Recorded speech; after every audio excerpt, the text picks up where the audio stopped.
The book I'm currently reading is called Beaverland by Layla Phillip. And as you might expect, given the title, it's about beaver, but also about not only their history, but the history of the fur industry in America. I've also, coincidentally, been doing a lot of in person programs about beaver, so suffice to say, I've got a little bit of beaver on the brain. So today we're going to revisit a topic that I covered way back in episode 11, and that's the beaver. But I've learned some new things about beaver and their history since then, so let's get busy and revisit the largest rodent in North America, the beaver. I'm your host, Tim the Nature Nerd O'Hara, and this is the Dispatches from the Forest podcast.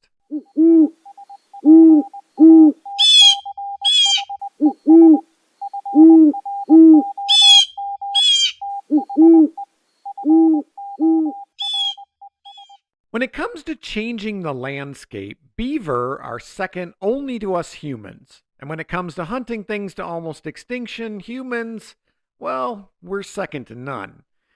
Beaver were hunted for a lot of reasons, but primarily because they made good hats.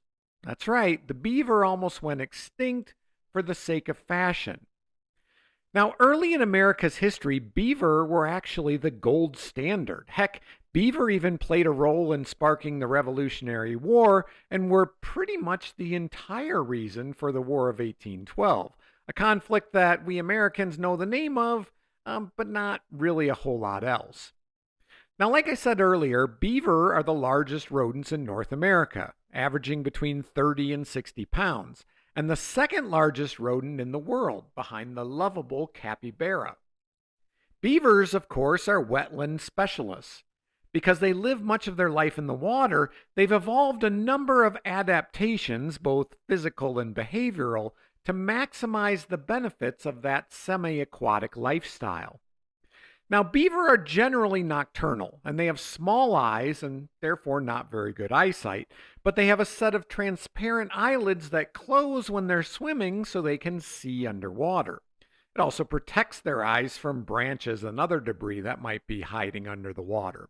And determining the sex of a beaver can be difficult unless the female is lactating because their reproductive organs are internal, which, when you think about it, makes a lot of sense for an animal that swims around in a lot of underwater branches and things. Having dangly bits that could get caught on something, well, you can imagine how that might end poorly. Now, I've read that experts can tell the difference between the sexes by smelling the secretions from the anal glands. The females are supposed to smell like old cheese, and males like motor oil. But I'm just going to have to leave that one to the experts and take their word for it. Beaver are awkward on land, but quite graceful in the water. Unlike muskrats, which have only partially webbed hind feet, beaver have fully webbed hind feet. Like a scuba diver wearing flippers, these feet propel the beaver through the water at speeds up to 6 miles an hour, with the tail acting as a rudder. Which brings me to one of the two most obvious physical traits of beaver, the ones that we associate the most with beaver, their tails and their teeth. The flat tail of the beaver has many uses. However, contrary to popular belief or what you've seen in cartoons, they do not use it to plaster mud on their dams and lodges. I already mentioned that they use it like a rudder to steer when swimming. They also use it to prop themselves up when sitting or as leverage when they're carrying large branches. But wait, there's more. Their tail is used to regulate their body temperature and to store fat to help them get through the winter. Now, they don't hibernate, so it's kind of like supplementary supplies. If you've encountered a beaver in the wild, you may be familiar with another use, as an alarm call.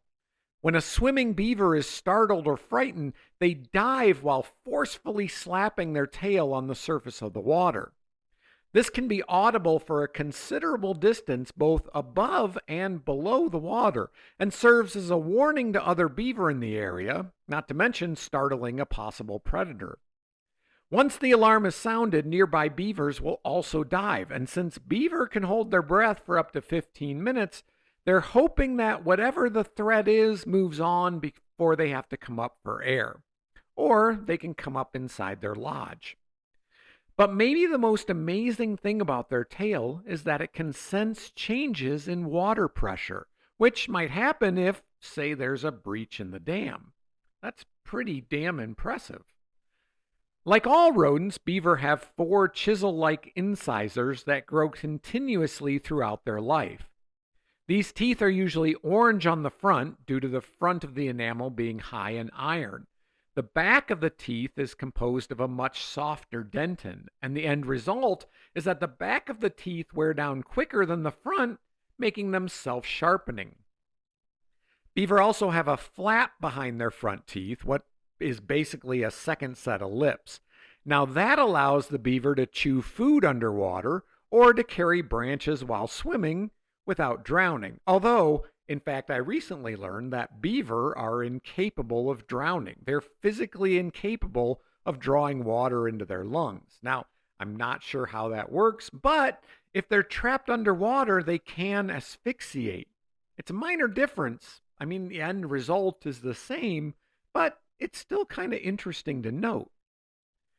Now, beaver don't just cut down trees to make dams and lodges. Beavers are herbivores. They eat vegetation.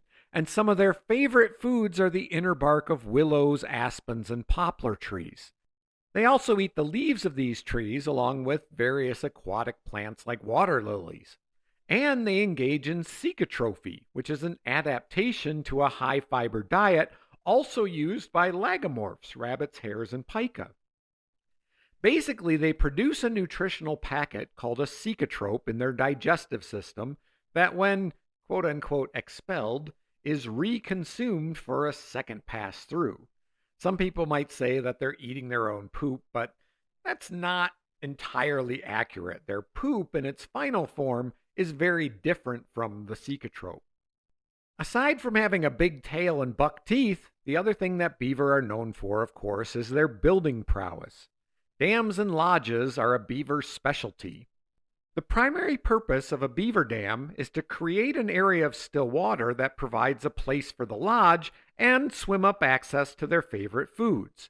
Beaver will even dig channels in shallower water to provide for better swimming. That said, not all beavers will build a dam or even a lodge. If the water is deep enough, say 3 to 4 feet or about a meter at minimum, and there's access to food, a dam may not be needed. And sometimes a beaver may dig a den into the bank instead of building a lodge. So what makes a beaver build a dam? Well, one of the primary triggers for dam building is the sound of running water. Beaver can't stand it. Biologists tested this theory by playing the recorded sound of running water near a beaver colony. And sure enough, the beavers built a dam on top of the recording device until they could no longer hear it. But when it comes to this feat of engineering, beaver know what they're doing. Construction starts by diverting the stream to lessen the water's flow pressure. Branches and logs are then driven into the mud of the stream bed to form a base. Then sticks, bark, rocks, mud, grasses, leaves, masses of plants, and anything else available are used to build the superstructure. In fact, in 2006, 2 men found a beaver dam that had a prosthetic leg in it. How you misplace your prosthetic leg, I'll never understand. Beaver dams average about 6 feet, or just under 2 meters tall, 4 feet, or just about 1 meter thick, and 20 feet, or about 6 meters long. And the average pond depth behind the dam is 4 to 6 feet, 1 to 2 meters. The largest beaver dam ever found is located in Wood Buffalo National Park in Alberta, Canada. This gigantic dam was actually first spotted on Google Earth in 2007 and is over half a mile long, just under a kilometer. It was formed from many smaller dams that eventually merged together to form one huge one, and it's over 25 years old. Lodges are built using the same materials as the dam, primarily branches and mud. Lots and lots of mud. Beavers dig out their dens and underwater entrances after they finish building the dams and lodge structures. The underwater entrances make entry nearly impossible for any other animal, although muskrats have been seen living inside beaver lodges alongside the beavers who built them. Maybe muskrats are like rescue dogs for beaver. Only a small amount of the lodge is actually used as a living area. There's typically two chambers inside the lodge, one for drying off after exiting the water, and another drier one where the family actually lives. Late each autumn, the beavers will cover the lodge with fresh mud, which freezes when the temperatures drop, becoming hard as concrete. This helps prevent wolves, wolverines, or other predators from penetrating the lodge when the frozen water gives them easy access. It also helps insulate the lodge. Researchers in Minnesota discovered that the temperature inside the lodge stays several degrees above freezing even when the outside temperatures are well below zero. Now, since beavers don't hibernate, they cache food for the winter by jamming branches of trees like aspen, alder, and willow in the mud at the bottom of the pond. That way, they still have access to food even if their pond is completely frozen over. Now, beavers are monogamous and they mate for life. Although, if one of the pairs dies, the remaining beaver may go out and look for a new mate. A group of beavers is generally called a colony and consists of 6 to 8 individuals, the parents, the current year's kits, and the previous year's kits. Both parents take part in raising the kits, and the older kits help out too. Older kits also help with building dams and lodges and caching food, learning how to do these tasks by copying their parents. The kits usually disperse around the age of 2. Now, there are two closely related physical traits of beavers that are the primary reasons they were driven to the brink of extinction by humans: their fur and a substance called castoreum. Beaver have 2 layers of fur: short, fine hairs close to the body that help retain warmth, and longer hairs on top that provide waterproofing. Adding to that waterproofing is castoreum. Castoreum is a thick, oily substance that's secreted by glands on the beaver's abdomen. Beavers comb castoreum through their fur on a regular basis to maintain that waterproofing, in addition to using it to scent mark their territory. Now, prior to the 1600s, there were approximately 60 million beaver in North America. They ranged throughout the United States and Canada. And under the management of 60 million beaver, the landscape looked vastly different than it does today. David Thompson, a surveyor who arrived in Hudson's Bay in 1784, wrote that North America above the 40th parallel, quote, may be said to have been in possession of 2 distinct races of beings, man and the beaver, unquote. And on July 18, 1805, somewhere near the Three Forks of the Missouri River in Montana, Meriwether Lewis of Lewis and Clark wrote in his journal, quote, Captain Clark saw a number of beaver dams succeeding each other in close order and extending as far up those streams as he could discover in their course towards the mountains, unquote. Now, European settlers were familiar with beaver. There is a European beaver. Although when the settlers arrived in North America, they had nearly hunted their own beavers to extinction. So to find 60 million beaver in the New World was very exciting. So let's go back to those 2 things that I talked about that made beaver so popular. First, but not foremost, was castoreum, that thick, oily substance the beaver uses to waterproof its fur. Castoreum, and again I'm taking the expert's word for it, is said to smell and taste similar to vanilla, raspberry, or strawberry.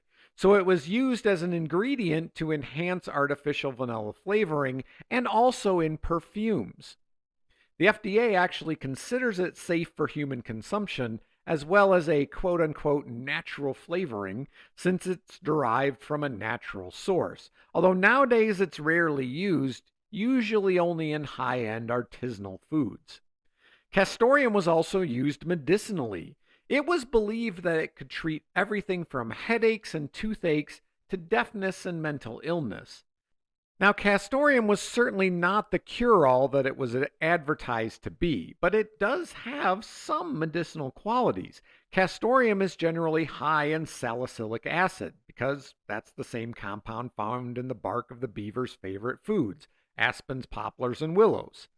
Salicylic acid also happens to be the active ingredient in aspirin.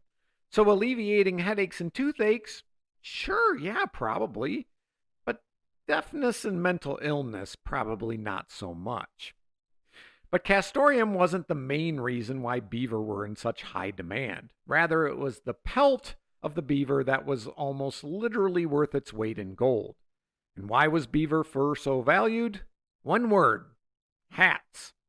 But not the furry hats with ear flaps like you might be picturing, but felt hats. Think more like top hats, those tri-cornered hats worn during the Revolutionary War, or the navy hats maybe you've seen in any movie set in Victorian times. From the mid 1500s until the mid 1800s, felt hats were the height of fashion, and the most sought after material for these hats was made from beaver fur. The felting process involves shaving the underhairs of the pelt, wetting, agitating them, and pressing them into sheets of pliable fabric. Microscopic barbs on these hairs intertwine, and beaver fur is superior to other materials like wool or rabbit because of its waterproof characteristics and larger barbs. It didn't take long for the discovery of all these beaver to ignite a competition over the control of the fur trade, beaver, of course, being the prime target, between the English, French, and Dutch. When the Dutch bought the island of Manhattan from the Lenape people, they didn't care about the land. They wanted the 7,000 beaver that lived there. Like I said, beaver pelts became the gold standard. They were used as currency, particularly by settlers who had incurred debts to get to the New World. The Revolutionary War was partially sparked by England's refusal to allow colonists access to trapping grounds west of the Appalachian Mountains. Later, after the Revolution, the War of 1812 was, at its essence, all about the fur trade. When you look it up, you'll read that the Royal Navy imposed a blockade on U.S. maritime trade. But what were the Americans trading? Well, the answer is fur. Again, primarily beaver fur. But it's not just humans that benefit from beavers. Beavers are a keystone species. Beaver ponds provide habitat for a myriad of other animals. Many amphibians, like frogs, toads, and salamanders, prefer beaver ponds for laying eggs because they tend to have fewer fish that could eat those eggs. Waterfowl like ducks, geese, and trumpeter swans utilize beaver ponds, and studies have shown that owls, kingfishers, herons, egrets, and many other birds are found in greater numbers where beavers were present. Now, yes, flooding from beaver dams kills trees, but dead trees in nature are not necessarily a bad thing. These dead trees benefit woodpeckers, which in turn create nesting sites for themselves, along with wood ducks, tufted titmice, owls, and other cavity nesting birds like bluebirds. We put up bluebird houses, but you know what a birdhouse is? It's an artificial tree cavity.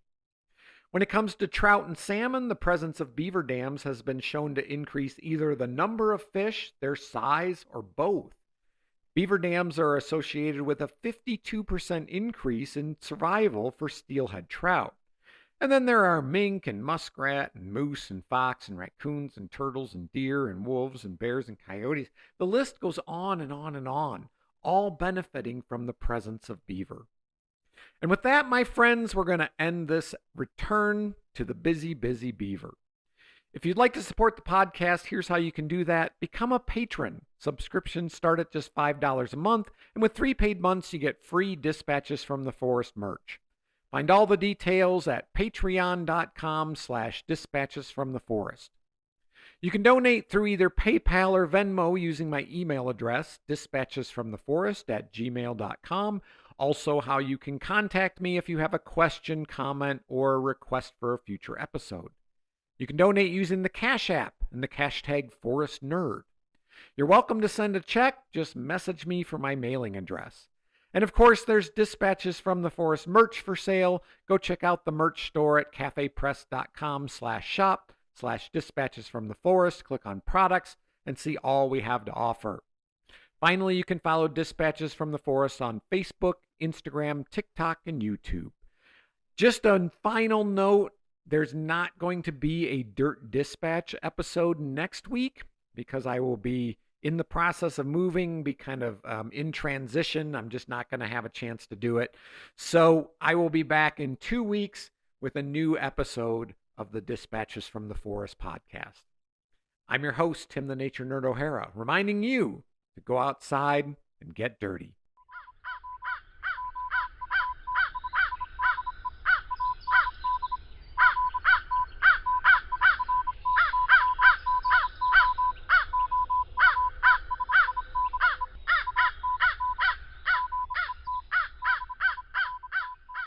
Dispatches from the Forest recognizes that the lands where we live, work, and recreate are the traditional homelands of the Eastern Shoshone and Northern Arapaho people.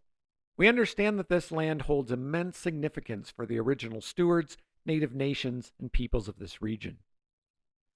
The Dispatches from the Forest podcast is a production of Dispatches from the Forest and may not be used or rebroadcast whole or in part without express written permission.